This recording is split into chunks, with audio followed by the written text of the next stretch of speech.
For more on this, I want to bring in Kate Phillips Barrasso. She's in Washington. She's the Vice President of Global Policy and Advocacy at Mercy Corps, a team working to address humanitarian crises. Kate, thank you for taking the time to speak to CBC today. I want to start by asking you about the staff members that you still have inside Gaza. I know that your organization has been working in the Palestinian territories since the 80s. Yes, well, thank you for having me on, and thank you for asking about our staff. We still have about 60 staff members in country. As you mentioned before, we have been in Gaza since 1986, and those staff members are all Palestinian, and they have really been suffering through this crisis along with the other civilians in Gaza. All of them have been displaced. All of them are struggling to find food and protect their families and are truly in a dire situation themselves.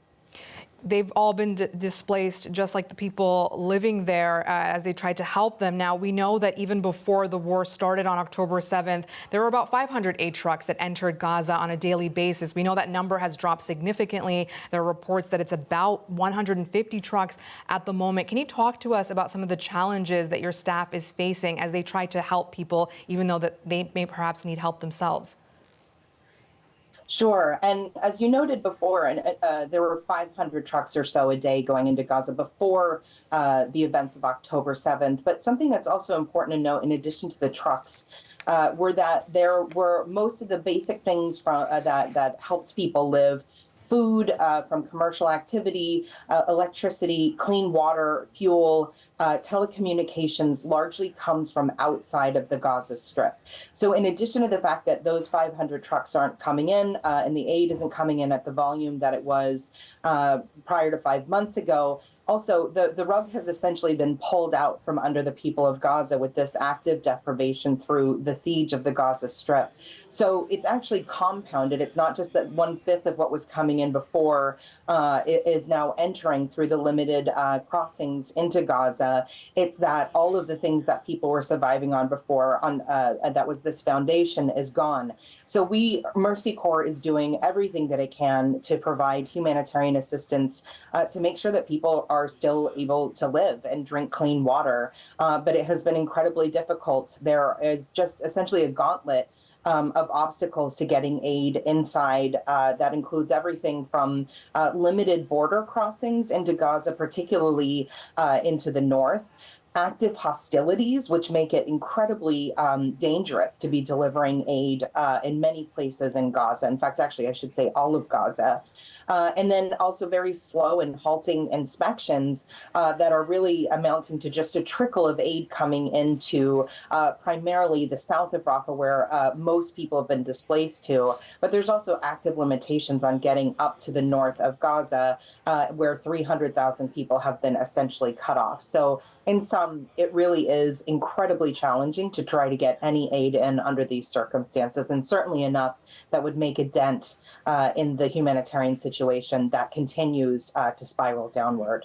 Kate, you mentioned the inspections by Israeli officials before these trucks can even enter the enclave. We've heard from several aid agencies who accuse Israel of limiting or even blocking humanitarian aid, that potentially if there's one item in a truck that could be considered dual use for military purposes, that entire truck is turned around. Israel denies this, but you mentioned the inspection process. Can you talk to us a little bit about how that process looks like for some of our viewers who may not be familiar?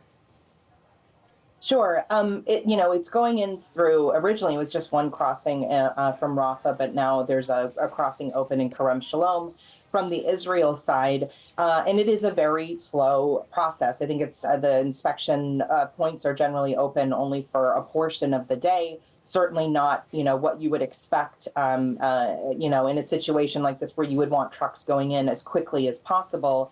But most trucks, when they come in, actually have to be offloaded and inspected, the contents inspected, and then reloaded and transferred to different trucks within the Gaza Strip. So as you can imagine, that just really significantly slows down what is already quite a slow process. And as you mentioned, yes, we have heard a lot of reports from others in the humanitarian community about these dual-use items that severely limit what can go in. Really, a lot of things that are metal, solar panels that could be used for heating or for for creating energy or fuel that no longer can enter have been denied. We've heard stories of sleeping bags with metal zippers being turned back, and oftentimes, when something is rejected, it will slow down that entire truck, and they sort of have to start from square one again. So yes, it is not the most streamlined process, and it's certainly not fast enough to get the volume of aid that we need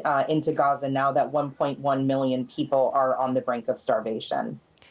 There's also a lot of talk about airdrops. We've seen some of that happen with the United States, with the Jordanian military, but we know while there's a lot of talk around it, there's not much actually reaching the people who need it. We've heard aid agencies say that this is very limited in nature, that it's dangerous. Can you talk to us about how your organization sees it?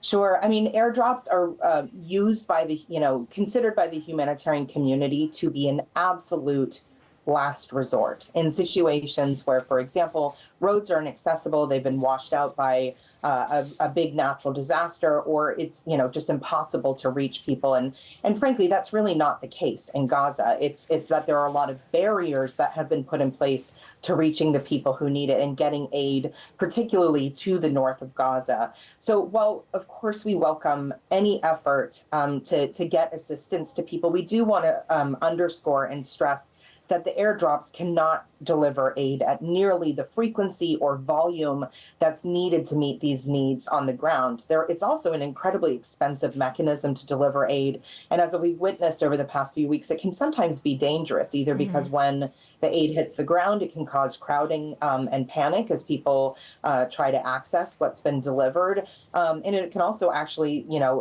crash into people. 5 people died a few weeks ago when they were hit by an air pallet that had been dropped.